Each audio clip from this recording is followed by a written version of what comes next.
sekali saya boleh berjumpa dengan saudara pada siang hari ini. Saudara, seperti yang tadi dikatakan oleh Pastor Mike, kita sudah sampai di dalam seri yang ke-6, di dalam seri Jesus is the True and Better. Hari ini kita akan belajar tentang Esther. Saudara, saya agak review sedikit. Di minggu yang pertama kita belajar tentang siapa, saudara? Saudara masih ingat? Siapa? Adam. Ya, minggu yang kedua? Habel. Minggu yang ketiga? Siapa saudara minggu ketiga? Ishak, yes. Minggu yang keempat? Yusuf. Yang kelima kemarin, minggu yang kemarin? Joshua. Saudara, 5 tokoh terakhir itu adalah laki-laki. Hari ini kita belajar seorang tokoh wanita. Dan saudara, ini sesuatu yang cukup sulit. Ketika Pastor Mike itu kontak, bilang, Nat, kamu boleh nggak nyampaikan tentang Jesus is the True and Better Esther. Saya langsung okein. Kenapa saudara? Karena saya pernah membuat sebuah bahan discipleship tentang Esther. Jadi saya rasa ya sudahlah, ini sudah familiar, saya udah tahu ceritanya. Pasti akan lebih mudah untuk prepare sermonnya hari ini. Tapi saudara, waktu saya bergumul, saya membaca kembali di dalam terang Injil, ternyata tidak semudah yang saya pikirkan. Itu sebabnya saudara, di minggu-minggu terakhir ini, nama Esther itu selalu ada di kepala saya. Saking selalu ada di kepala saya, saudara. Sampai itu saya kadang-kadang kalau mau panggil istri saya namanya Maria. Panggil Esther, salah, Maria. Tiap kali mau minta tolong, Esther, nama Esther. Sampai saya kadang-kadang merasa guilty. Wah, ini ada perempuan lain di dalam kepala saya nih. Begitu kan ya. Nggak boleh nih, Maria aja, satu aja gitu yang nggak boleh yang lain. Nah saudara, waktu saya menggumulkan ini ternyata memang menarik sekali kitab ini. Ya, jadi saya harap sekali saudara bisa tetap fokus, kita belajar sama-sama, kita melihat bagaimana Injil di dalam kitab Esther. Saudara siap? Amin? Oke, saudara ya. Nah, sebenarnya kalau kita membaca kitab Esther, saudara akan temu 2 masalah. Masalahnya yang pertama adalah begini. Di dalam kitab Esther, ya, kalau dalam perjanjian lama, beberapa nama-nama tokoh itu dikutip di dalam perjanjian baru. Adam, Ishak, Habel, Yusuf, Yosua, Musa, itu dikutip di dalam perjanjian lama. Dari perjanjian lama ke perjanjian baru. Tapi nama Esther, kalau saudara searching di perjanjian baru, saudara kan tidak akan nemu nama Esther dikutip di dalam perjanjian baru. Lalu saya mulai tanya, aduh ini gimana kaitannya dengan Injil nih? Injil kan ada di dalam perjanjian baru, itu konotasi saya saudara. Nah masalah yang kedua adalah, satu-satunya kitab di dalam Alkitab yang tidak pernah nyatet nama Tuhan. Makin pusing kan saudara ya. Wah ini kayaknya salah nih saya terima nih dari Pastor Mike. Tapi saudara, saya percaya sekali bahwa kalau Tuhan itu beri kesempatan bagi kita untuk mengalami firman, Tuhan itu pengen berbicara kepada kita sesuatu. Amin saudara. Nah waktu saya membaca kitab Esther berulang kali saudara, dari pasal 1 sampai pasal 10 saudara, saya coba pikir, saya coba renungkan, dan satu kali saudara saya mentok, lalu saya bilang, Tuhan tolong saya. Tuhan tolong saya. Itu sebabnya saudara kalau mau khotbah, ya saya bersyukur sekali kalau ada perasaan nervous. Ya, jadi kalau nervous itu saya betul-betul harus mendekatkan diri sama Tuhan. Nah itu sebabnya waktu saya membaca kitab Esther, saudara, 2 masalah ini sesuatu yang wow. Apa kaitannya dengan Injil? Ya. Nah, karena 2 masalah ini, saudara, maka biasanya waktu orang baca kitab Esther, mereka akan berhenti pada apa? Kagum sama tokoh-tokoh di dalam kitab itu. Ada Raja Ahasiweros namanya, raja yang perkasa, yang kuat, yang punya kemampuan negosiasi politik yang hebat sekali. Sehingga dia bisa menjajah memiliki banyak daerah kekuasaan. Dan orang itu bilang, wow ini contoh pemimpin yang luar biasa. Kita mesti jadi seperti Ahasiweros. Ada juga tokoh yang namanya Mordekai. Ya. Mordekai ini adalah seorang pria, seorang laki-laki yang bijak. Seorang yang bisa kemudian menangani persoalan-persoalan di dalam skala yang besar. Sehingga acap kali saudara waktu kita baca, kita berhenti begini. Wah kita mesti jadi kayak Mordekai ini. Yang jadi laki-laki yang bijak, yang wise, yang tenang kalau ada masalah. Lalu ada sebuah larangan, kita tidak boleh jadi kayak Haman. Ada tokoh namanya Haman di dalam kitab Ester. Haman ini jahat setengah mati. Tidak boleh kita jadi orang kayak gini. Orang Kristen kok jahat, tidak boleh. Nah, kita itu mesti jadi kayak Ester. Ini perempuan saleh. Kemudian cerdas. Kemudian apa lagi? Dia orang yang rela berkorban. Dia kemudian menjadi orang yang pemberani. Ini wanita-wanita mesti jadi kayak begini. Nah, kalau baca kitab Ester, banyak orang berhenti pada, wih keren tokoh-tokohnya. Sama kalau saudara pergi nonton film. Ya, saya terakhir film yang saya nonton itu adalah Shang-Chi. Istri saya senang banget tuh. Wih keren kok, gelangnya keren. Canggih banget ya. Aku pengen gelang kayak gitu kok. Kalau bisa yang bisa nangkal-nangkal kalau orang berantem katanya. Keren, habis itu ya sudah. Pernah gak saudara bilang gini, ini sutradaranya mikir filmnya ciamik loh. Pernah gak saudara habis nonton bioskop mikir kayak gitu? Jarang ya. Ini yang buat cerita ini hebat loh. Dia bisa buat sampai kita itu enggak ngantuk. Saya pernah sekali ketiduran di bioskop saudara. Karena saking hilang aja. Nah banyak orang waktu membaca kitab Ester kayak begitu. Berhenti di dalam kekaguman, di dalam peran-peran atau tokoh-tokoh yang ada dalam cerita itu. Nah akhirnya saudara, cerita Ester itu akhirnya menjadi sebuah pesan moral saja. Tanpa kehadiran Kristus sebagai benang merah di dalam Alkitab. Nah saya percaya saudara, kitab Ester ini punya kaitan dengan apa? Dengan Kristus. Amin saudara. Saudara percaya? Saudara percaya? Kalau saudara percaya puji Tuhan. Ya tugas saya udah selesai. Khotbah kita udah beres. Ya saudara percaya bahwa di dalam kitab Ester ini punya kaitan dengan Injil. Tapi saya enggak mau kita berhenti. Iya saya percaya Pak, pokoknya percaya. Nah, ini iman yang enggak benar ini. Kamu ngikut karena dia percaya. Kalau nanti saya bawa kamu ke jurang, you mau percaya? Kan enggak. Kita mesti betul-betul belajar menggali bersama bagian ini. Itulah sebabnya saudara, saya ingin saudara melihat ini dari kacamata yang seperti ini. Nah saya ingin membawa saudara untuk melihat perlahan demi perlahan bagian ini sehingga kita menemukan kaitan kitab Ester dengan Injil. Saudara siap? Yes. Yang pertama, mari kita lihat dengan kacamata seperti ini saudara. Kita itu akan melihat dengan cara pandang yang berbeda. Ketika sejarah itu kita lihat sebagai kisah tentang Tuhan. Sekali lagi ya saudara. Kita akan melihat dengan cara pandang yang berbeda. Waktu apa? Waktu kita melihat sejarah itu sebagai kisahnya Tuhan.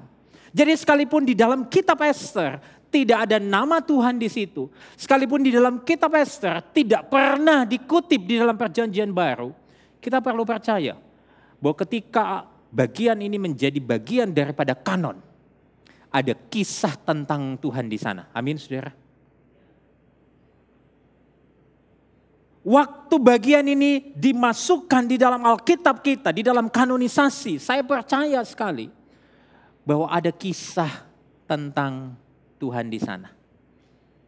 Sama dengan hidupmu dan hidupku. Saya percaya sekali. Sekalipun mungkin saudara tidak bisa lihat Tuhan hari ini. Tapi saya percaya Tuhan ada berperan secara aktif di dalam hidupmu. Amin. Tuhan bekerja secara aktif di dalam hidupmu. Tapi ini bukan tentang kita. Ini tentang karya Kristus bagi kita. Amin saudara. Wow ya. Ini cara pandangnya. Nah waktu saya kemudian merenungkan, saya cari resources, lalu saya nemu sebuah kalimat yang menarik sekali dari seorang teolog perempuan modern hari ini, ya namanya Els Fitzpatrick. Dia mengatakan begini, kitab Esther ini bukan kisah moralitas tentang beberapa orang Yahudi yang setia membela Tuhan dan umat Tuhan di tengah-tengah bangsa yang tidak mengenal Tuhan.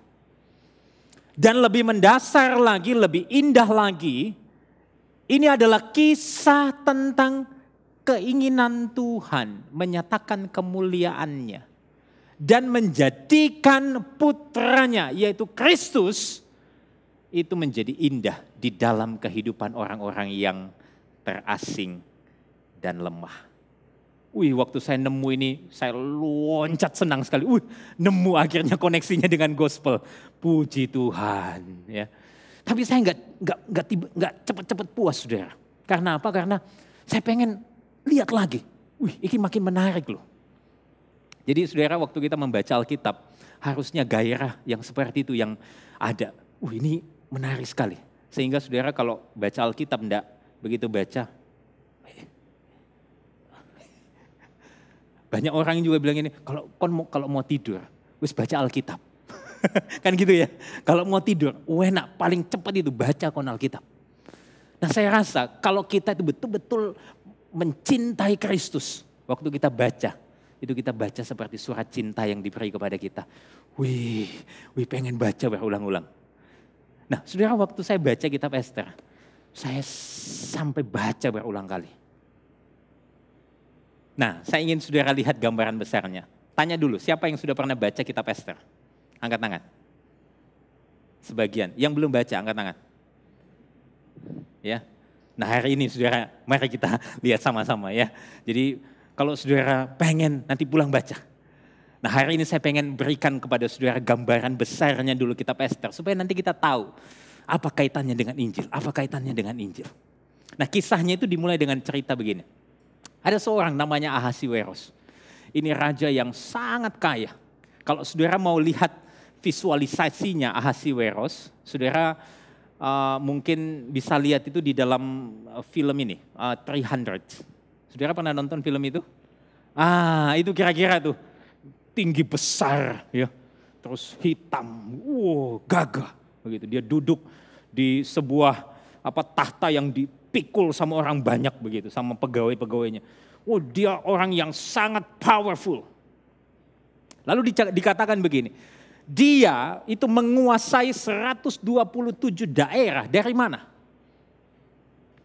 Dari Surabaya sampai Banyuwangi. Enggak saudara. Tapi dia menguasai dari India sampai mana? Ethiopia. Kalau saudara buka peta hari ini, dia menguasai 2 benua terbesar di dunia. Benua Asia dan benua Afrika. Jadi dia penguasa tunggal akan 2 benua yang besar ini. Nah satu kali saudara dia ngadain pesta. Jadi dia ngadain pesta untuk seluruh bangsanya, untuk seluruh pembesar-pembesarnya. Berapa lama dia ngadain pesta? Saudara kalau kita ngadain pesta berapa lama sih? Pesta perkawinan paling sehari selesai kan ya. Kalau di dalam tempat tinggal saya, bukan tempat tinggal sebetulnya, di daerah saya besar, ya kalau saya besar di Makassar, saya lahir di Makassar, kemudian ada satu kota di Sulawesi Selatan itu namanya Toraja. Kalau mereka ngadain pesta itu biasa 7 hari 7 malam. Serius, ya. Kalau ngadain pesta 7 hari 7 malam, saudara bisa datang ke sana makan, minum sepuasnya, ya. 7 hari, all you can eat. Ya. Free flow semua minuman. Itu aja udah keren ya. Tapi kalau saudara baca kitab Esther, Ahasiweros itu ngadain pesta berapa lama? 180 hari. 6 bulan. Makanan all you can eat. Minuman free flow. 6 bulan. Enggak berhenti sampai di situ saudara. Dikatakan lagi, dia nambah 7 hari lagi. Untuk siapa? Untuk pegawai-pegawainya di istana. Oh, mereka minum tanpa dipaksa. Mereka mau ngambil sesukanya. Wih, 187 hari ngadain pesta. Waktu dia ngadain pesta, ternyata ada seorang ratunya Ahasiweros namanya Wasti. Juga ngadain pesta. Ngadain pesta bersama dengan apa? Bersama dengan pelayan-pelayan perempuannya. Nah, dalam budaya pada waktu itu, seorang raja itu mengekspresikan kekuasaannya, salah satunya adalah dengan apa? Dengan menampilkan ratunya. Kepada siapa? Kepada semua orang. Lalu kemudian raja bilang begini, ayo panggil si Ratu Wasti. Aku pengen kasih lihat kecantikannya di depan seluruh daerah jajahanku. Ratu Wasti dipanggil, Ratu Wasti bilang begini, sorry, aku gak mau. Nolak dia. Waktu dia nolak, raja dengar. Raja itu marahnya setengah mati. Lalu apa yang terjadi? Dia minta nasihat dari orang-orang di sekitarnya, dan orang-orang di sekitarnya bilang gini, sudah diganti aja. Lalu raja mesti keluarin titah bahwa setiap perempuan di dalam sebuah rumah tangga harus tunduk kepada suaminya. Ada di situ, saudara. Nah, itu sebabnya di dalam pasal 1 saudara baca, Ratu Wasti itu kemudian turun tahta. Masuk ke pasal yang kedua, saudara menemukan di situ kemudian si Ahasiweros ini gelisah. Dia ingat, Ratu Wasti ini cakep, tapi kok enggak mau ya sama aku. Enggak bisa tidur dia. Gelisah. Lalu kemudian karena pegawai-pegawainya lihat ini raja ini kok sakno ya. Ditinggal Mbak Ratu ya. Terus dia bilang gini, raja ngadain aja sayembara. Mereka ngadain sayembara, semua perempuan dari mana-mana tempat itu dikumpulin. Kalau saudara baca kisah Esther di dalam pasal 2 dikatakan begini. Setelah sayembara itu kemudian terjadi, waktu Esther masuk di hadapan raja, Esther itu dikasihi oleh raja lebih dari semua perempuan lain. Ini kayak show kecantikan gitu ya. Semua lewat. Tapi begitu lihat Esther, ini kok manis ya. Boleh nih ya, gantiin Ratu Wasti nih. Hatinya tuh langsung kesemsem gitu loh ya. Langsung setrum, Esther singkat cerita kemudian jadi ratu menggantikan Wasti. Tapi di tengah-tengah kisah itu, lalu kemudian ada kisah yang dimasukkan. Nanti saudara lihat betapa pentingnya kisah yang dimasukkan ini di bagian yang lain. Ada kisah tentang seorang Mordekai. Mordekai ini adalah sepupunya Esther sebetulnya. Jadi kalau selama ini pemahaman beberapa orang ini pamannya Esther. Sebenarnya kalau saudara baca ini sepupunya Esther. Ya mereka sepupuan, tapi karena Ahasiweros ini jauh lebih tua, lalu kemudian Esther ini mungkin masih kanak-kanak, lalu Ahasiweros ini ngangkat Esther jadi anaknya. Ya. Nah, waktu Ahasiweros ini lagi di gerbang istana gitu, lalu dia dengar ada 2 orang yang merencanakan pembunuhan Raja Ahasiweros pada waktu sayembara nyari ratu itu terjadi. Lalu si Ahasiweros bilang, wah ini tidak benar ini. Dilaporin ke raja. Lalu 2 orang itu kemudian dihukum mati. Nah, ini bagian pendahuluan kitab Esther. Jadi kalau saudara baca kitab Esther itu saya bagi 3. Ada pendahuluan, ada isinya, ada penutupnya. Itu kayak sandwich saudara. Rotinya di atas, isinya di tengah, ada roti lagi di bawahnya. Ya, jadi gampang ya saudara ingatnya ya. Jadi kayak sandwich, ada isinya. Nah isinya ini penting saudara, apa isinya? Isinya ini ada cerita yang wah dahsyat sekali. Ya kalau bahasa perfilman itu ini ada plot twistnya. Wih, ada kisah yang tiba-tiba berbalik. Apa itu saudara? Jadi di pasal yang ketiga tiba-tiba muncul ada seorang namanya Haman. Siapa ini Haman? Haman ini berasal dari keturunan Amalek sebetulnya. Bangsa yang tidak dibunuh tuntas oleh Saul. Jadi entah bagaimana ceritanya kemudian dia muncul. Lalu saudara, singkat cerita, Haman ini diberi kekuasaan oleh Ahasiweros. Salah satu yang menjadi privilege bagi Haman adalah seluruh pegawai istana raja itu kalau lewat ketemu Haman, mesti nyembah Haman. Oh, itu privilege yang dia dapat. Nah, si Mordekai ini tidak mau ngelakuin itu. Waktu Haman dengar Mordekai tidak sujud nyembah dia, si Haman bilang begini, ini orang enaknya dipites sih, enaknya dibunuh ini. Tapi kalau dia tok tidak cukup, seluruh bangsa harus dimusnahkan. Wih, kejam ya. Jadi tidak cuma satu, semuanya, padahal yang lain itu tidak tahu apa-apa. Mesti dimusnahin. Rencananya disusun, Haman datang ke Ahasiweros bilang gini, Raja, ini ada satu bangsa nih yang tinggal di daerahmu. Tidak mau taat hukum, tidak mau taat sama apa yang kamu perintahkan, dimusnahkan aja. Hukumnya beda sama kita. Lalu Raja ambil stempel, tok, tanggalnya, bulannya, tahunnya ditentukan. Dengar itu, Mordekai itu sedih sekali. Lalu kemudian surat pembunuhan massal itu disebarkan kemana-mana tempat. Orang Yahudi yang dengar itu sangat sedih hatinya. Dikatakan mereka itu sampai berpuasa karena berita itu. Mordekai karena mendengar berita itu, apa yang dia lakukan? Saudara, dia ada di pintu gerbang, dia tanggalkan semua bajunya sebagai sebuah simbol perkabungan yang sangat dalam. Kemudian ada dayang-dayangnya Esther ini yang ngelapor. Itu loh, ada Mordekai itu di pintu gerbang itu lagi meratap dia. Lalu Esther bilang gini, kamu tanyai kenapa dia? Begitu ditanyai, titip bilang sama Esther begini, bla bla bla dan sebagainya.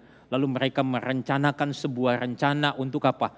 Supaya bangsa Yahudi ini tidak jadi dimusnahkan. Nah, singkat cerita apa yang Esther lakukan? Ya, di dalam bagian nanti yang kita akan lihat secara mikro, secara detail, ya, Esther bilang begini, ya enggak apa-apa, aku nanti ngadap raja, kalau nanti aku mati enggak apa-apa, biarin aku mati. Karena apa? Di dalam konteks pada waktu itu, kalau seseorang mau menghadap raja, kalau enggak diundang, kalau enggak dipanggil, enggak boleh. Hukumannya pasti mati. Ini Esther, ini.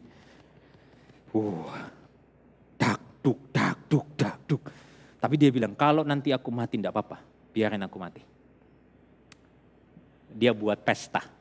Dia buat pesta di pasal yang kelima, untuk apa? Untuk raja. Jadi kalau saudara baca kitab Esther, sebenarnya kisah ini kisah tentang pesta, dari pesta kepada pesta, dan ditutup sama pesta. Serius, nanti saudara lihat ya, pasal 1 pesta, nanti pasal 5 pesta, pasal 6 pesta, pasal 9 itu pesta lagi. Ya, jadi kalau saudara lagi mau ngadain pesta, ada baiknya saya sarankan saudara baca kitab Esther. Saudara akan menemukan banyak skill tentang pesta di sana. Ya, jadi ngadain pesta sekali. Saudara, waktu mau ngadain pesta, sudah ngadain pesta, Esther bilang, tuanku aku punya permintaan nih. Tapi aku enggak mau kasih tahu sekarang, nanti aja. Lalu kemudian si raja ini pulang ke istananya, lalu dia gelisah. Tapi dia gelisah bukan karena, ini kok Esther ada nyembunyiin sesuatu sama aku. Ya, biasa kalau suami istri misalnya gitu ya, istri atau suaminya nyembunyiin sesuatu gelisah kan. Lu ayolah ngomong, kasih tahu aku sekarang, ndak rahasia, nanti ae. Gitu kan, gelisah gak tenang hati. Ada hadiah tak? Enggak, nanti aja. Kamu mau ajak aku kemana? Enggak, nanti aja. Makin gelisah. Tapi bukan itu yang buat Ahasiweros gelisah. Ternyata Ahasiweros itu kemudian gelisah. Enggak bisa tidur. Karena apa? Kalau saudara mundur, ya. Ternyata saudara yang enggak bisa bikin tidur Ahasiweros ini nih. Kisah ketika ada seorang yang namanya Mordekai yang pernah tolong dia. Lalu dia bilang gini, aku ingat siapa itu yang dulu nolong aku supaya aku tidak jadi dibunuh oleh 2 orang itu. Oh itu Pak namanya Mordekai. Oh dia naik jabatan enggak? Enggak Pak. Loh kalau begitu kasih jabatan. Masa sudah nolong aku enggak dikasih hadiah? Nah saudara apa yang terjadi? Kemudian Ahasiweros itu kasih jabatan sama Mordekai. Yang dimana yang ngerjain tugas ngasih jabatan itu siapa? Saudara tahu? Haman. Jadi Haman ini sudah dongkol, kamu tidak nyembah aku, sekarang aku harus melayani kamu. Apa yang terjadi saudara? Makin, kalau orang Surabaya bilangnya apa? Dongkol. Ya paling enak itu Surabaya paling enak. Kalau kita mau ngomong penekanan itu, penekanannya tinggal ditambahin dikit aja. Dongkolnya setengah mati gitu. Pokoknya sebelnya setengah mati. Lalu dia pergi bilang sama istrinya, waduh sebel aku.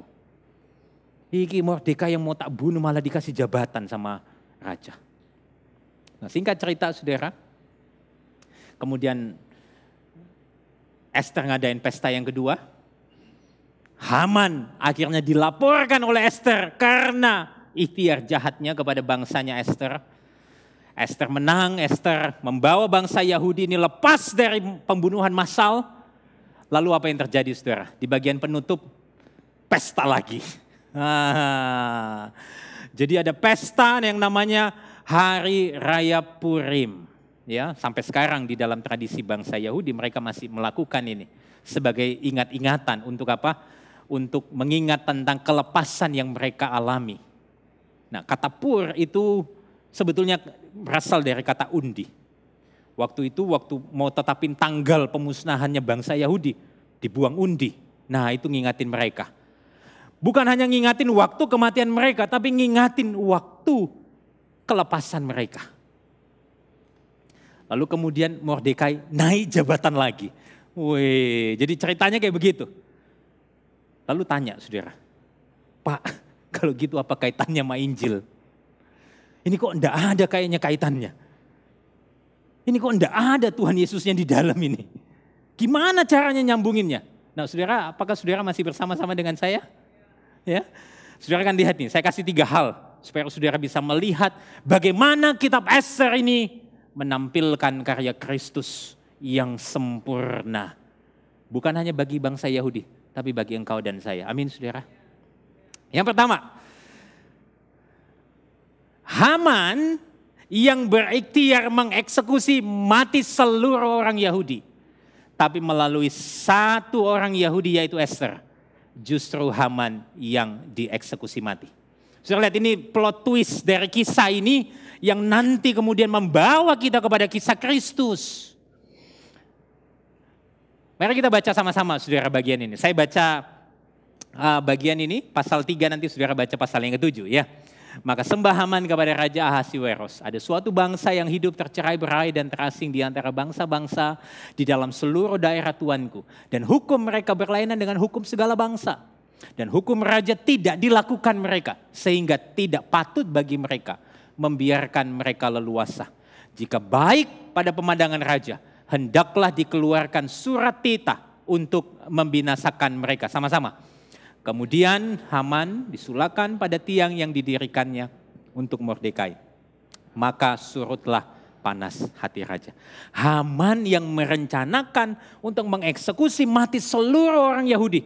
Akhirnya apa? Melalui 1 orang Yahudi yaitu Esther. Haman justru yang dieksekusi. Saudara, gospelnya di mana? Saya kasih lihat saudara begini. Melalui 1 orang yakni Esther. Seluruh orang Yahudi mengalami keselamatan dari ancaman kematian. Baca sama-sama. Melalui 1 pribadi, yaitu Kristus Yesus. Kita manusia yang berdosa ini diselamatkan dari kematian kekal. Saudara lihat ya, ini kaitannya yang menunjukkan bahwa kisah Esther ini saudara tidak boleh lepaskan daripada kehadiran dan karya Kristus. Kita ini loh yang berdosa. Diselamatkan dari kematian kekal. Oleh siapa? Yesus Kristus. Jadi saudara, saya mau katakan begini kepada saudara.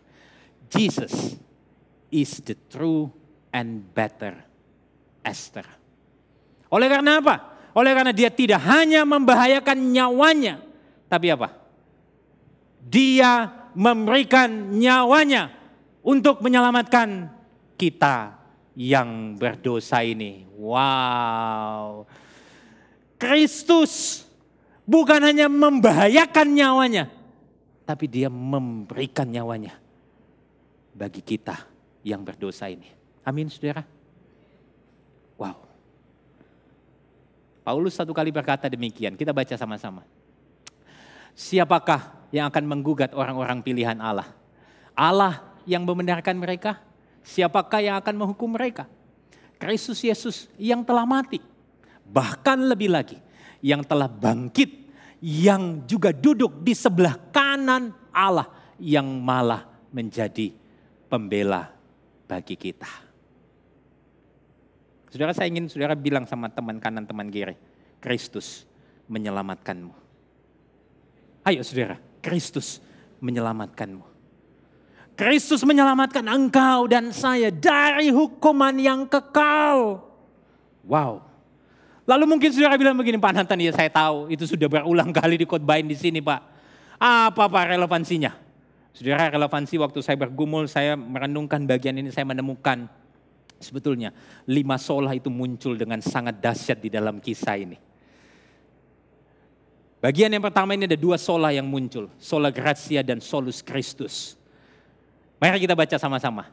Jika hanya karena anugerah melalui karya penyelamatan yang dikerjakan oleh Kristus Yesus, maka kita semua terhindar dari kematian kekal.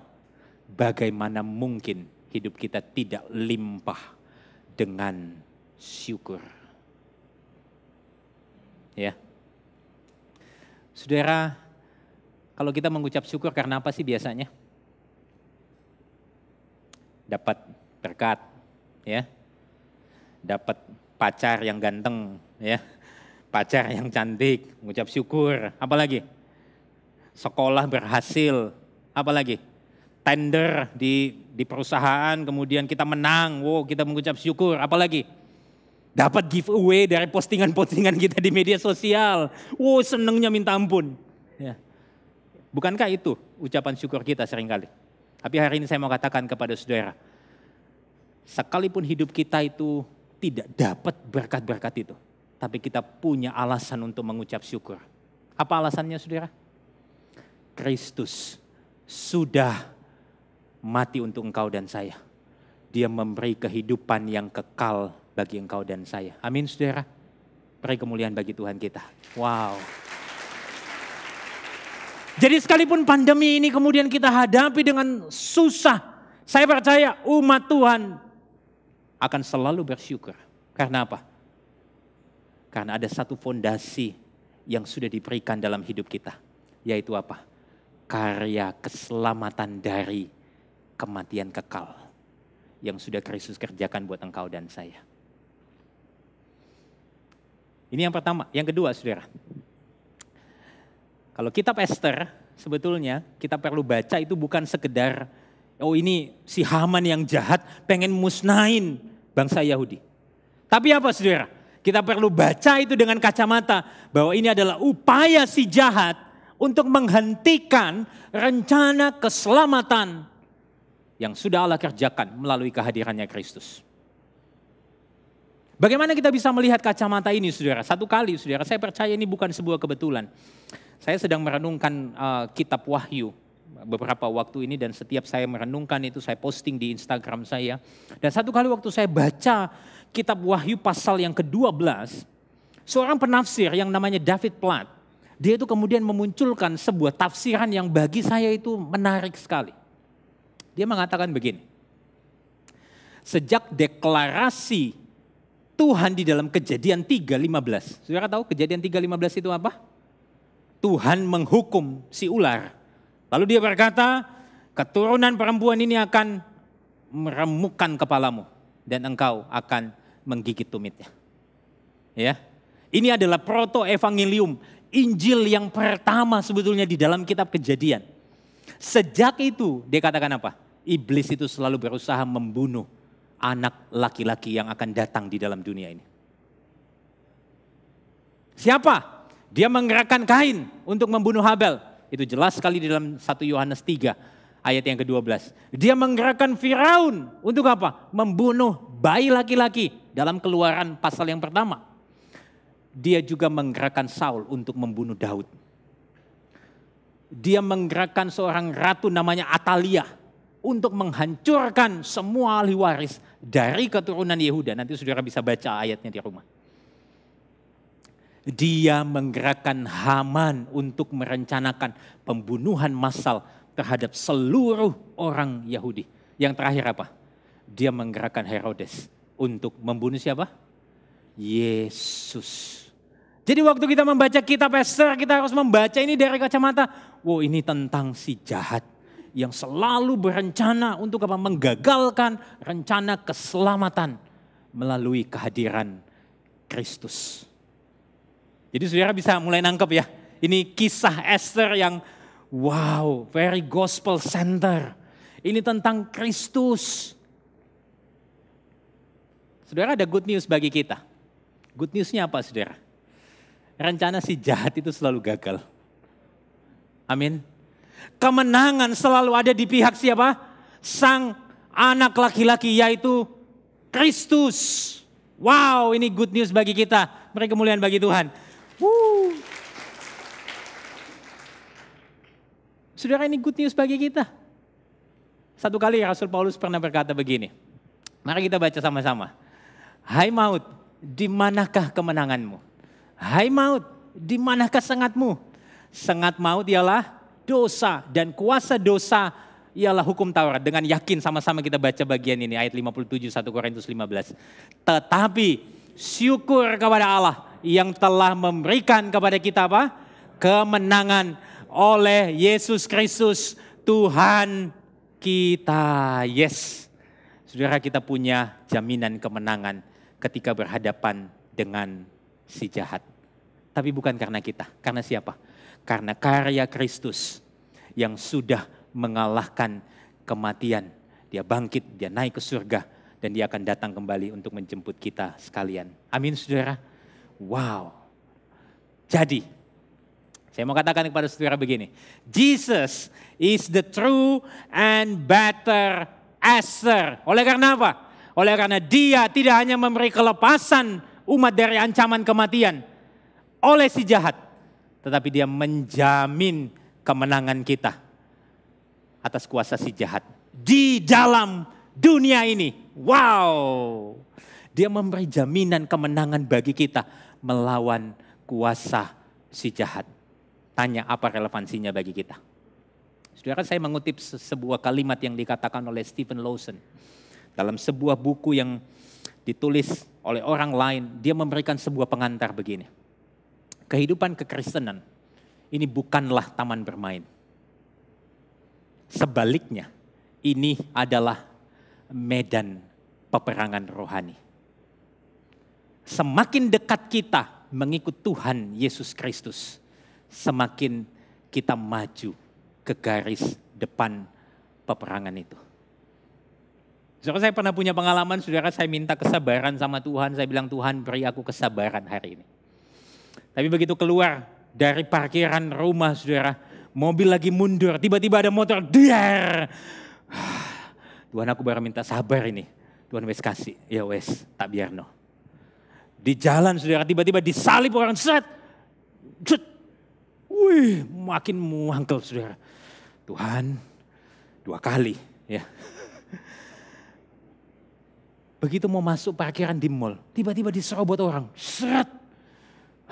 Tuhan, gak kuat aku. Tak turun aja Tuhan ya. Loh, tadi kamu minta kesabaran loh. Tak kasih ujian. Saudara pernah gak sih ngalamin? Lagi minta sama Tuhan, aduh lagi deketnya sama Tuhan, tiba-tiba ada masalah. Lalu saudara bilang begini, Tuhan why? Mungkin kalau Tuhan bisa ngomong begini, why not?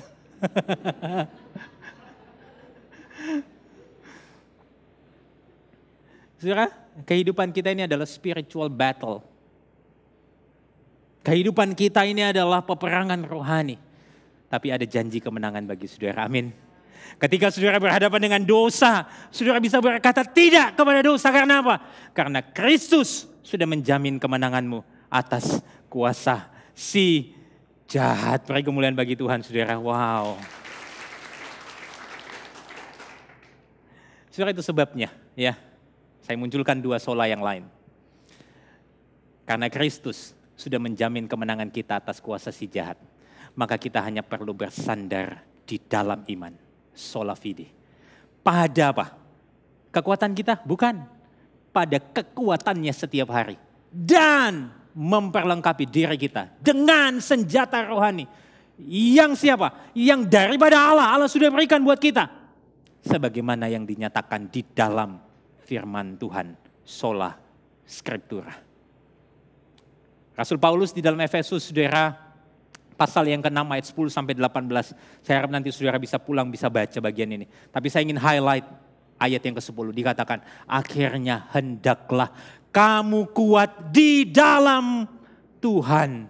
Di dalam kekuatan kuasanya. Saudara, hari ini saya nggak tahu apa yang sedang saudara alami di dalam kehidupan saudara. Mungkin saudara sedang masuk di dalam spiritual battle dengan dosa-dosa tertentu. Tapi hari ini saya mau katakan kepada saudara, saudara punya kemenangan. Saudara bisa berkata tidak kepada dosa karena Kristus. Amin, saudara.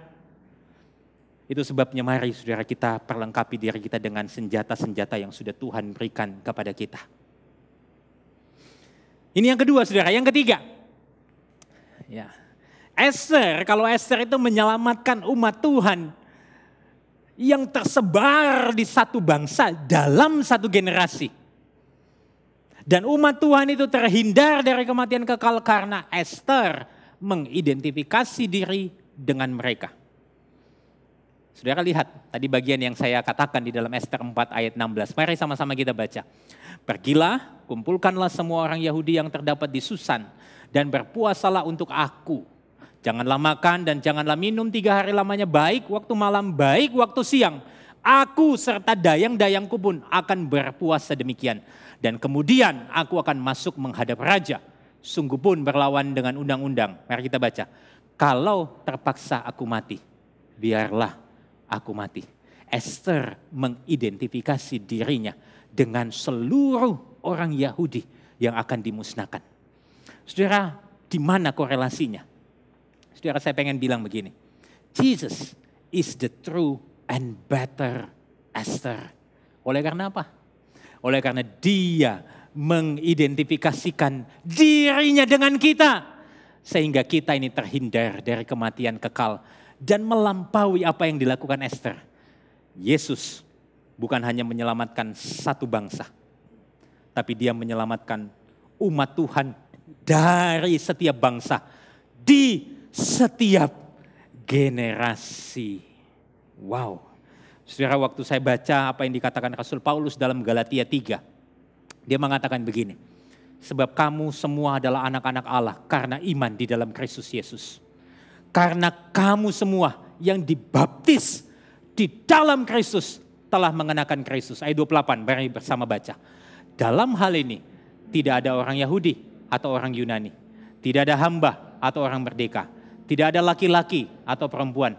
Karena kamu semua adalah satu di dalam Kristus. Rasul Yohanes di dalam Wahyu juga pernah mengatakan kalimat yang pesannya sama. Kemudian daripada itu aku melihat sesungguhnya suatu kumpulan besar orang banyak. Yang tidak dapat terhitung banyaknya. Dari mana? Segala bangsa dan suku dan kaum dan bahasa. Berdiri di hadapan tahta dan di hadapan anak domba. Memakai jubah putih dan memegang daun-daun palem di tangan mereka. Dengan suara nyaring mereka berseru. Keselamatan bagi Allah kami yang duduk di atas tahta dan bagi anak domba. Saudara, apa relevansinya bagi kita hari ini? Sola yang kelima, saudara. Kalau kita semua ini dari mana-mana tempat, latar belakang, status sosial, jabatan pekerjaan kita, apapun itu, dipersatukan di dalam Kristus. Baiklah kita ini hidup di dalam kesatuan sebagai satu tubuh Kristus tanpa lagi membeda-bedakan bagi kemuliaan Tuhan. Beri kemuliaan bagi Tuhan, saudara. Saya bersyukur gereja ini merangkul perbedaan-perbedaan itu. Saudara, saya beberapa kali ngobrol sama Pastor Mike. Lihat Nat, ada begitu banyak orang dari mana-mana tempat bersekutu di tempat ini. Dari mana-mana latar belakang bersama-sama menyembah Kristus. Saya rasa inilah gereja, inilah eklesia. Saudara dan saya, kalau Tuhan saja tidak membeda-bedakan, masakan kita masih membeda-bedakan orang lain.